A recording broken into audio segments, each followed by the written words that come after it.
പ്രമേഹ രോഗികൾക്ക് പ്രമേഹം സുഖമാകാനുള്ള ഏറ്റവും നല്ല ഒരു മരുന്നാണ് ചിറ്റമൃതം. പ്രകൃതി നമ്മൾക്ക് വരദാനമായി നൽകിയിട്ടുള്ള ഈ മരുന്ന് എല്ലാവർക്കും അറിയില്ല. നമ്മുടെ പ്രദേശത്ത് കേരളത്തിൽ സുലഭമായി ലഭിക്കുന്ന ഒരു പച്ചമരുന്നാണ് ഇത്. പ്രത്യേകം നമുക്ക് കണ്ടാൽ തിരിച്ചറിയുന്ന വിധത്തിൽ ഇതിന്റെ ഇലകളും ഇതിന്റെ കാണ്ഡവും കണ്ടു കഴിഞ്ഞാൽ നമുക്ക് തിരിച്ചറിയാം. ഇലകൾ ഈ രൂപത്തിലാണ് ഇരിക്കുന്നത്. ഇതിന്റെ വേരിന്റെ പുറത്ത്, ഇതിന്റെ വള്ളിയുടെ പുറത്ത് മുള്ളു പോലെ ഉണ്ടാവും, തിരിച്ചറിയാം. ഇതേപോലെ 1 ഇഞ്ച് നീളത്തിൽ, കനമുള്ളത് 1 ഇഞ്ച് നീളത്തിൽ മുറിച്ചിട്ട് അതിന്റെ കരിന്തൊലി കളഞ്ഞിട്ട് പുറത്തുള്ള തൊലി കളഞ്ഞ് ഇതുപോലെ ചതച്ചെടുക്കുക. ചതച്ചെടുത്ത് 1 ഗ്ലാസ് വെള്ളത്തിൽ ഇതിലെ ഒരു 2 പീസിനുള്ളത് ഇത് ചതച്ച് ഇതുപോലെ ഇടുക. ഇതിലിട്ട് കലക്കി വെക്കുക.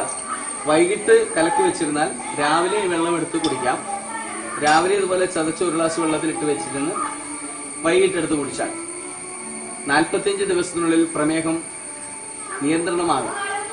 അത് ഒരുപാട് അനുഭവസ്ഥർ പറഞ്ഞു കഴിഞ്ഞു. അതോടൊപ്പം മൈദ ഉപയോഗിച്ചുള്ള ഒരു പ്രോഡക്റ്റ് ഉപയോഗിക്കരുത്. മൈദ ഉപയോഗിച്ച് ബിസ്ക്കറ്റ്, ബ്രെഡ്, അതുപോലെ ബേക്കറി പലഹാരങ്ങൾ, ഇവയെല്ലാം പ്രമേഹ രോഗികൾക്ക് ഒട്ടും തൊടാൻ പാടില്ലാത്തതാണ്. അതുപോലെ പെപ്സി, മിരിൻഡ, കൊക്കോകോള തുടങ്ങിയ ഏറ്റവും വിഷകരമായിട്ടുള്ള പാനീയങ്ങൾ, സോഡ ഉൾപ്പെടെ, സോഡയിൽ കളറിനേക്കാളും ഈ മധുരത്തെക്കാളും ഏറ്റവും കൂടുതൽ ആയിട്ടുള്ള വിഷാംശം അടങ്ങിയിരിക്കുന്ന കാർബൺ ഡൈ ഓക്സൈഡാണ്.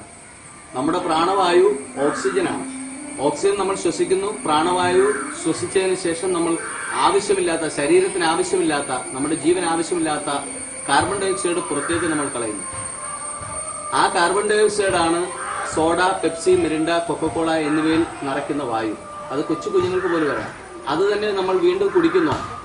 ആരാണോ സോഡയും പെപ്സിയും മിരിൻഡയും കൊക്കോകോളയും കുടിക്കുന്നത് അവർ നിത്യരോഗികളായി മാറിക്കൊണ്ടിരിക്കുന്നു. അവർക്ക് കുറച്ച് ദിവസങ്ങൾ കഴിയുമ്പോൾ ആർത്രൈറ്റിസിന്റെ രോഗം ഉണ്ടാകും. എല്ലുകൾ പൊടിയുന്ന അവസ്ഥ ഉണ്ടാകുന്നു. അതുപോലെ തന്നെ ദഹന പ്രക്രിയ താറുമാറാകുന്നു. ഷുഗർ, അതുപോലെ തന്നെ മറ്റു രോഗങ്ങൾക്കും, ബുദ്ധിമാന്ദ്യം, കുഞ്ഞുങ്ങളുണ്ടാകാത്ത അവസ്ഥ, ഇങ്ങനെ പല രോഗങ്ങൾക്കും അവർ അടിമയായി മാറുന്നു. അതുപോലെ ലെയ്സ്, ബിംബോ, അതുപോലെ ബിങ്കിനോ, അങ്ങനെ കുറെ സാധനങ്ങളുണ്ട്. അതുപോലെ ലെയ്സ് പോലെയുള്ള പദാർത്ഥങ്ങൾ, പാക്കറ്റിൽ ലഭിക്കുന്ന പാക്കറ്റ് ഫുഡ്സ്, പൂർണ്ണമായും അതിനകത്ത് വിഷമാണ് അടങ്ങിയിരിക്കുന്നത്. അതുപോലെ ഓറിയോ തുടങ്ങിയിട്ടുള്ള ബിസ്ക്കറ്റ് ഏത് ബിസ്ക്കറ്റ് ആയാലും ശരി, അതിനകത്ത് കേടാകാതിരിക്കാൻ കെമിക്കലുകൾ ചേർത്തിരിക്കുന്നു. നിങ്ങളുടെ കുഞ്ഞുങ്ങൾക്ക് നിങ്ങൾ വാങ്ങിക്കൊടുക്കുമ്പോൾ നിങ്ങൾ അവരെ ഇഞ്ചിഞ്ചായി കൊല്ലുകയാണെന്നുള്ള അറിവ് നിങ്ങൾക്ക് ഉണ്ടാകുന്നത് വളരെ നല്ലതാണ്. കാരണം ഇതിൽ വിഷമാണ് ചേർത്തിരിക്കുന്നത്. ബിസ്ക്കറ്റ് നിങ്ങളുടെ കുഞ്ഞുങ്ങൾക്ക്, ബിസ്ക്കറ്റ്, ബ്രെഡ്, ജാം, അതുപോലെ തന്നെ കാഡ്ബറീസ്, ഹോർലിക്സ്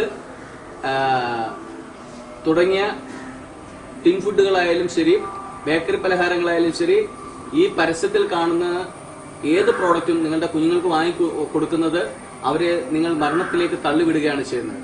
നമ്മൾ നാച്ചുറലായിട്ട് അരി കൊണ്ടോ അല്ലെങ്കിൽ ഗോതമ്പ് കൊണ്ടോ ഉള്ള ആഹാരപദാർത്ഥം ഉണ്ടാക്കി നിങ്ങളുടെ കുഞ്ഞുങ്ങൾക്ക് നൽകുക, അവർക്ക് ആരോഗ്യം ലഭിക്കാൻ വേണ്ടിയിട്ട്.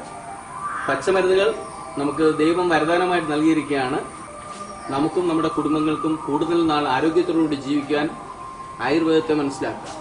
ഇത് നിങ്ങളുടെ സുഹൃത്തുക്കൾക്കും ബന്ധുമിത്രാദികൾക്കും പകർന്നു നൽകുക.